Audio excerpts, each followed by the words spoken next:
Halo semua, perkenalkan nama saya Kristina Lasloa Ulimanalu dengan NIM 240306016 dari Fakultas Pertanian, Prodi Peternakan, Universitas Sumatera Utara dengan dosen pengampu Ibu I Senior Kartividiana Sari, SPTMP IPM.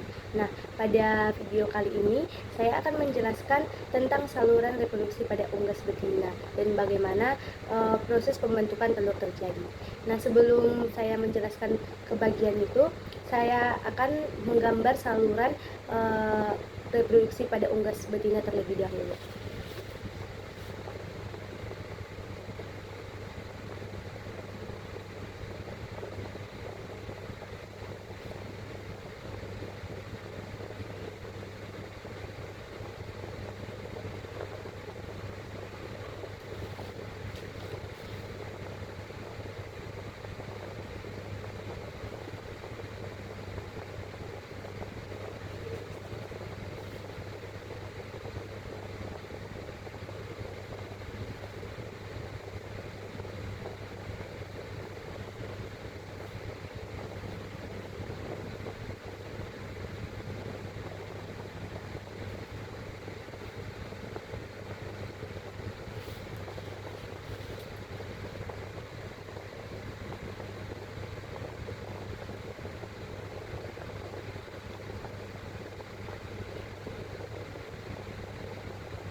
Nah, saya sudah menggambarkan saluran reproduksi pada unggas betina. Nah, saya akan menjelaskan tentang saluran itu dan bagaimana proses pembentukan telur itu terjadi. Nah, jadi saluran reproduksi unggas betina itu terdiri dari ovari, infundibulum, magnum, isthmus, uterus, vagina, dan yang terakhir adalah kloaka. Nah, pada saluran ini kita mulai dari yang pertama, yaitu ovarium. Nah, ovarium ini berfungsi untuk menghasilkan ovum atau kuning telur sekaligus hormon reproduksi. Di dalam ovarium ini terdapat sel folikel yang membantu perkembangan kuning telur. Nah, proses kuning telur yang terjadi di sini juga tidak langsung cepat, tetapi berlangsung selama beberapa hari sampai benar-benar matang. Nah, setelah itu kuning telur itu yang sudah matang akan dilepaskan dan masuk ke bagian yang kedua, yaitu infundibulum. Infundibulum. Nah, pada bagian infundibulum ini berfungsi untuk menangkap ovum, dan di sinilah biasanya terjadi proses pembuahan jika ada sperma. Nah, bagian ini memiliki silia atau rambut-rambut halus. Nah, yang berfungsi untuk menggerakkan ovum. Nah, proses di sini itu berlangsung selama 15 sampai 30 menit saja.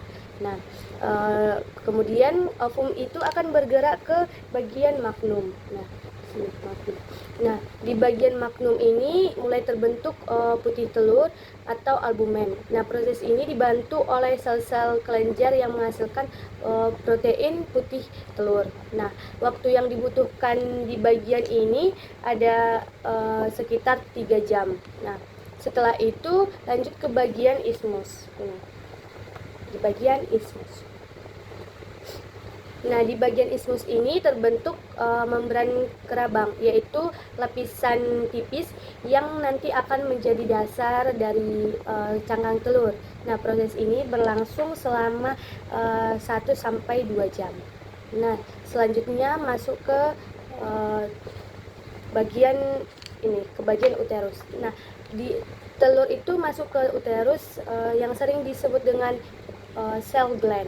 Nah, disinilah terbentuk kerabang yang keras sekaligus pemberian warna pada telur.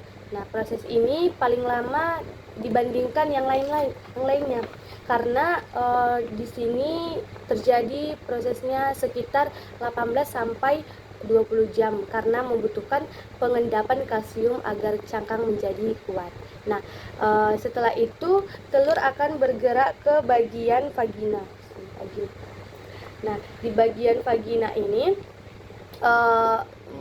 memiliki fungsi yaitu untuk membantu proses pengeluaran telur dengan bantuan kontraksi otot. Nah, prosesnya ini berlangsung hanya beberapa menit saja. Nah, yang terakhir itu adalah bagian kloaka.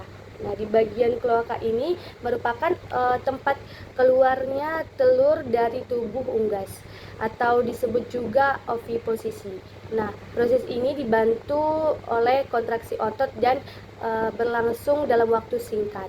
Nah, jadi kalau kita lihat dari keseluruhan ini, proses pembentukan telur itu dimulai dari ovarium, kemudian masuk ke ini infundibulum, kemudian masuk ke magnum, kemudian masuk ke ismus, dan kemudian masuk ke uterus, kemudian masuk ke vagina, kemudian yang terakhir adalah kloaka. Nah, jadi total waktu yang dibutuhkan untuk membentuk satu butir telur itu sekitar 24 sampai 26 jam. Sekian penjelasan saya, terima kasih.